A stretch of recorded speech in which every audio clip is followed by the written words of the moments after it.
ইরানের শাহেদ ড্রোনকে রীতিমতো ভয় পাচ্ছে আমেরিকা। যেভাবে স্বল্প মূল্যের এই ড্রোন একের পর এক মার্কিন লক্ষ্যবস্তুতে আঘাত করছে এবং মিলিয়ন মিলিয়ন ডলার মূল্যের ইন্টারসেপ্টর খরচ করছে, তাতে আমেরিকার কর্তা ব্যক্তিদের একে ভয় না পাওয়ার কোনো কারণ নেই। শুধু শাহেদ না, ফাত্তাহ 2 এবং খুররাম শহরের মতো মিসাইলগুলো রীতিমতো চিন্তার ভাঁজ ফেলছে আমেরিকানদের কপালে। খোদ মার্কিন প্রশাসনের উচ্চপদস্থ কর্মকর্তারাই স্বীকার করেছেন সব ড্রোন প্রতিহত করা অসম্ভব।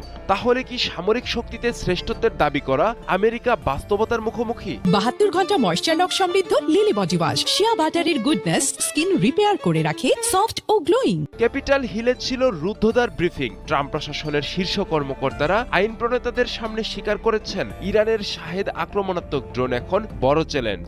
মার্কিন প্রতিরক্ষা মন্ত্রী পিট হেগসেথ এবং জয়েন্ট চিফ অব স্টাফের চেয়ারম্যান জেনারেল ড্যান কেইনও স্বীকার করেছেন